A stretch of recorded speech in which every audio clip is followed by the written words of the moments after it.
Yeah. All right. I just want to say welcome everybody to Career Services and our social media channels. I wanted to also welcome our special guest today for our coffee talk. This is Brianna from Mercy. Brianna, could you do a quick introduction and tell us about yourself? Well, hi everyone. Thank you so much for having me, Shannon. My name is Brianna Langford. I have been with Mercy for a little over 3 years now. I actually started as a student in the benefits department and over time have made my way to the executive assistant of Scott Sell, who is the vice president of talent selection and executive recruitment. So with that, I handle executive recruitment, but also am the talent marketer. So I handle our social media along with the executive recruitment. I am Missouri Baptist alumni, and I graduated in December of 2018 with my bachelor's in healthcare management. I'm currently attending Western Governors University for my MBA with an emphasis in healthcare and will graduate later this year. So really my role is just perfect for me because I truly love matching passions with careers. Perfect. Thanks for that. And I'm going to say for all of you students out there, that's a great 30-second commercial or 30-second elevator pitch for you. Brianna did a great job. That's how you should be doing that. So we're going to talk today about 3 different topics. We just want to kind of provide you, everyone, with some information. So the first topic is obviously on top of everyone's mind right now. Brianna, could you kind of go into the change in the hiring process and what you've seen, in your role and in the hiring processes at Mercy? Yes. So, many companies are being forced to react to COVID-19 with hiring freezes or reductions in forces, and others, especially in healthcare, have the opposite problem of attempting to maintain or grow their workforce in a down economy. And it's really not all sunshine and flowers, because hiring in a global pandemic puts a lot of pressure on hiring managers to put the right people in the right roles. And they're looking for people who are not just a good fit for the job, but also for the culture and the mission for the company. So Mercy has taken proactive measures to ensure we're filling our team with the best possible candidates. So I wanted to touch on 5 things that we're doing currently throughout our recruitment process. So number 1, I'm sure is on top of everyone's mind. Are we recruiting in person? Number 1, no. We have closed all of our physical HR offices in each of the facilities and have moved our HR operation and recruitment team to a remote working model. If candidates had an appointment or an interview scheduled or any future interviews at any of our office locations, they all have moved to virtual interviews. So that is something that we have changed, and we have been hiring coworkers now just through an entire virtual interview. So that is something that is really exciting for us. And even though we're busy treating those COVID-19 patients, we haven't slowed down in our efforts to find the best coworkers to serve our patients. Mercy is still actively recruiting and interviewing for open positions. Like I said, we've just been interviewing virtually. Whenever possible, we're expediting onboarding for those who will provide patient care. So that moves me to my next point. So during these difficult times, we've made sure to interview every candidate with the same framework. We use the same framework of questions and skills tests for every candidate, so we can ensure we're giving every candidate a fair shot at proving themselves as a good fit for the position. And that's something that's really important to me because we need to make sure we're providing a consistent interview process for each candidate that comes through our doors. And also during these unprecedented times, high-performing professionals are experiencing grief and stress about the current situation. As a result, they inevitably bring that home with them and to the job search process. It's really hard to leave that baggage at home when you're literally interviewing from your couch, your bedroom, or your kitchen table. So we've made sure to go easy on that first strike policy, especially when it comes to first impressions around resumes or interviews. If you have children at home or dogs or roommates, if they accidentally come in during the interview, we're not going to ding you for that. We understand this is the world we're living in right now. However, we still want to make sure we're doing our due diligence about aptitude, skills, and experience, along with fit for our company. But when it comes to those small errors or mistakes and things that are outside your control, we take this opportunity to bring it up to the candidate just instead of dismissing them out of hand. And lastly, candidates are facing more uncertainty than ever in today's job market, whether they had steady employment or have recently been laid off or just concerned about a potential layoff. Mercy wants to be that employer of choice. So we're trying to be flexible around start date for a new hire, as they may need to give more or less notice to their employer than usual. So those are some ways that our recruitment process has changed throughout the COVID-19 pandemic. Perfect.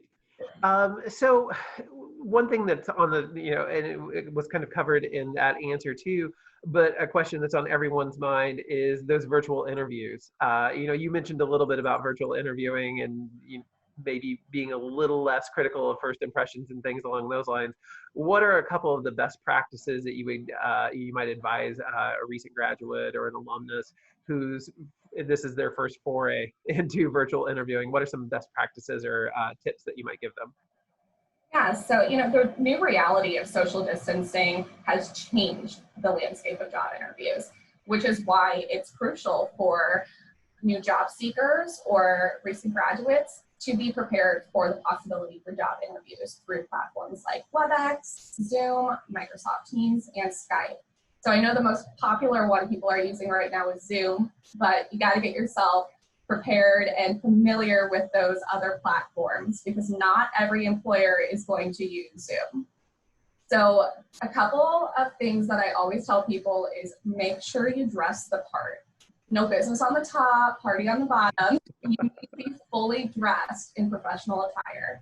I had a colleague who actually told me that they had a friend during an interview who was asked to stand up and turn around because the interviewer wanted to make sure that they were fully dressed in professional attire. And they were just wearing a business jacket on top and yoga pants on the bottom, they were thrown out of the pile. Wow.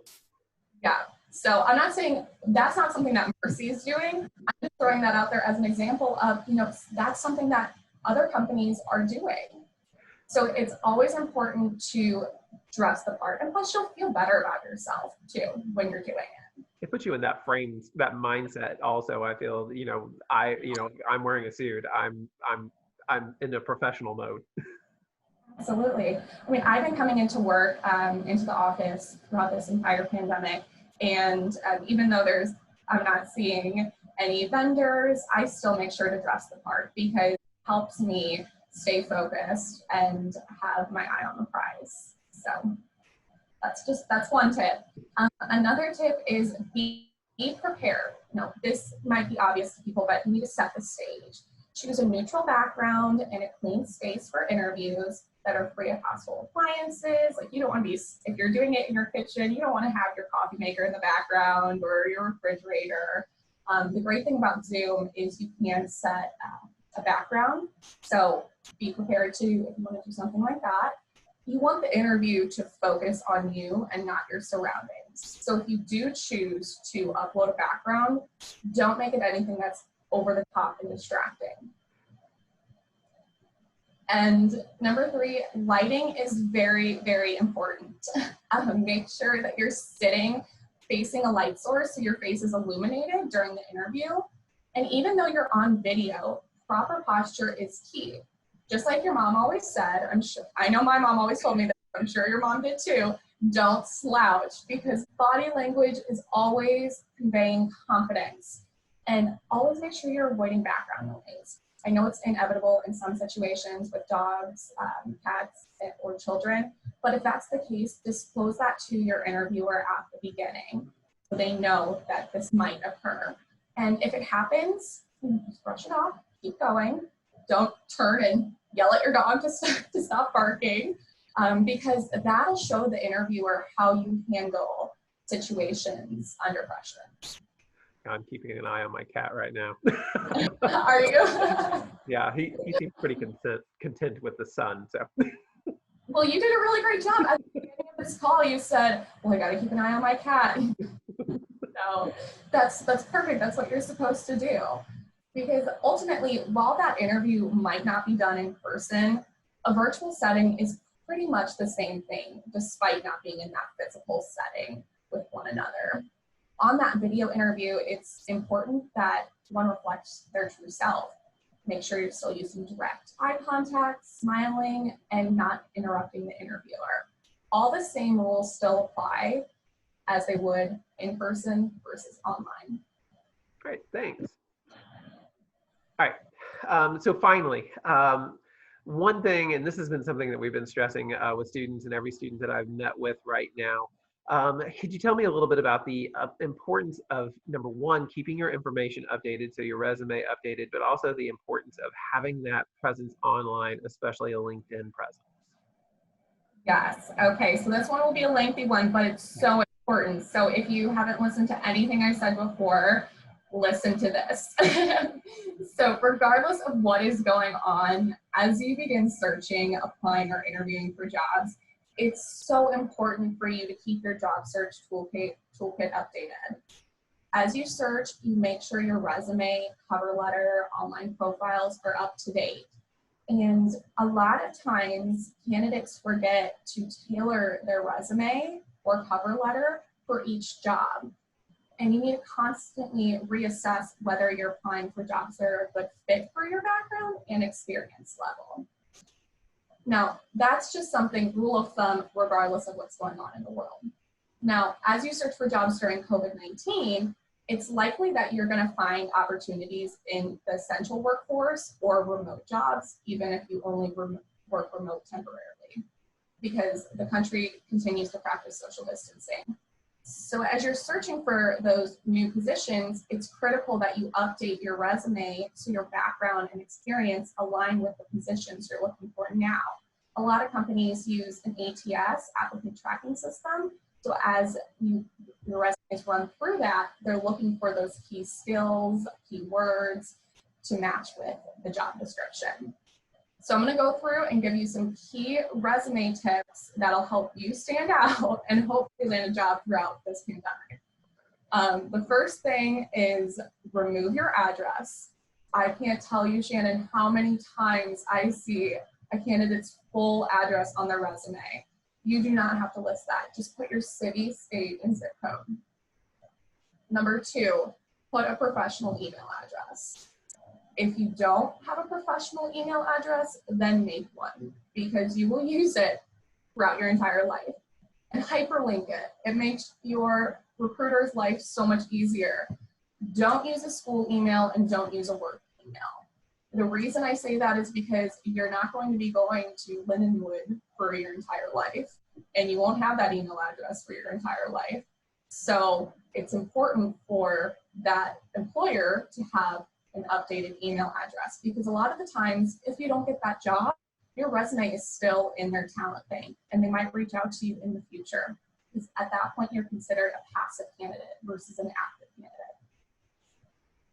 Number three, use an objective statement. This is really important during COVID-19, because this is where you're going to express your professional goals, and it's really almost like an obsolete practice nowadays. But today, most employers want to see that professional summary.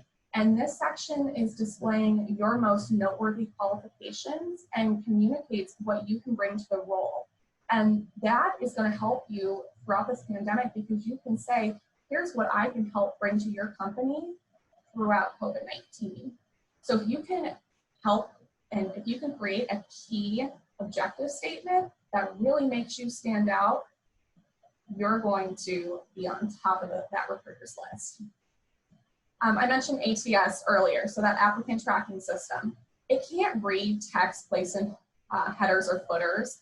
It can't read text placed in charts or tables or text boxes. It's only going to scan the text from left to right, so it may not read text formatted in columns correctly. So make sure you're formatting your resume with that ATS system in mind, because a lot of the times, if the ATS can't read your resume correctly, it might get thrown out. This is a great time for people to be updating the resume. I've gotten a lot of people emailing me their resume to say, hey, can you look this over? So that's why, again, I'm going over these tips with you guys. If your resume looks like every other black and white resume, then you're really not helping yourself at all. Your resume isn't just a list of your work history and skills. It's a marketing document.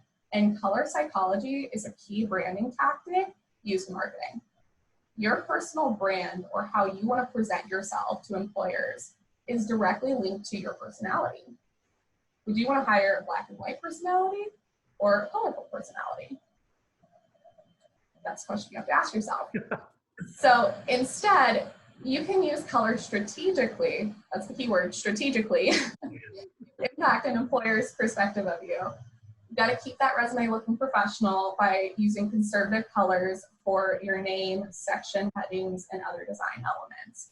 And make sure you're picking no more than 2 colors, but keeping the rest of your text easy to read with a standard black font. And with LinkedIn, so update your LinkedIn profile link to remove extra letters and numbers that follow at the end. If you don't update it, you just look lazy.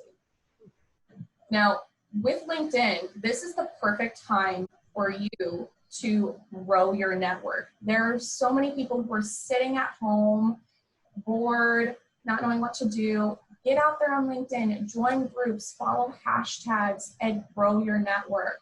You can also help market yourself and improve your brand by posting things, or if you don't even know where to start, follow a couple of groups that interest you and share their posts. Just by sharing posts, you're going to get more views on your profile and ultimately grow your network. It is important for you now at this time of your life to focus on growing your LinkedIn network.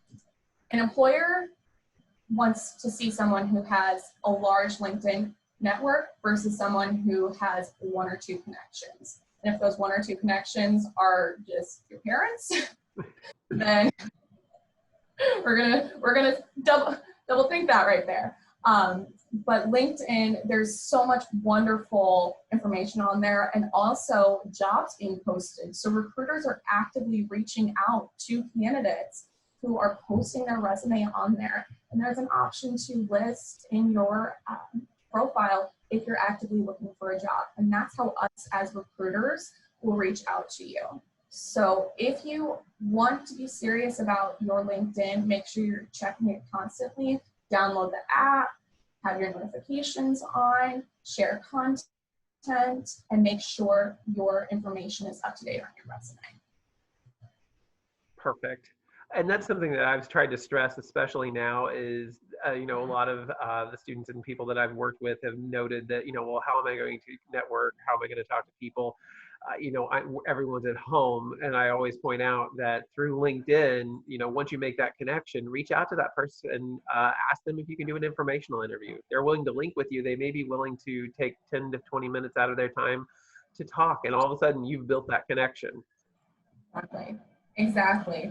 And the key with LinkedIn, a lot of people ask me, Shannon, well, how am I supposed to list my job history when I've only had 1 or 2 jobs? Well, the reality is, if we would rather see someone who posted their information for a job they had at McDonald's versus nothing at all. That means so much more to us. And with having connections too, look at the number of connections that person has and follow along with it. Mm-hmm. So connect with one person, see who they're connected with. And it's like a flow chart, just go with their connections and then keep going down. And when you connect with someone, always send them a personal note, because that's going to want them to accept your invitation to connect and also reach back out to you. Exactly. And it's always polite, and it's coming from your voice as opposed to just that robotic, would you like to connect with so and so. So it's like it's that first piece. Exactly. All right. Well, thank you. Wants to connect with me? Sorry, I mean. No, go ahead. Yeah, if anyone wants to connect with me, please do. I would be more than happy to review anyone's LinkedIn profiles, give you tips and tricks. Shannon, I'll share with you my LinkedIn profile, and we can link it for the social media post. But yeah, I'm here to help in any way and help you guys grow your network, because remember, your personal brand is what is important with LinkedIn. When it comes to personal branding, you are your business. So let that personality shine through, and remember, potential employers will see it. All right, perfect. Thank you so much for all this information. I can say I know our students, it will be helpful for our students, and in this change that everyone's found themselves in this spring. And thanks for being so open and willing to help out. That's just great. Thanks, Brianna. Absolutely. Thank you so much for having me. I really appreciate it. All right, thank you. Thanks.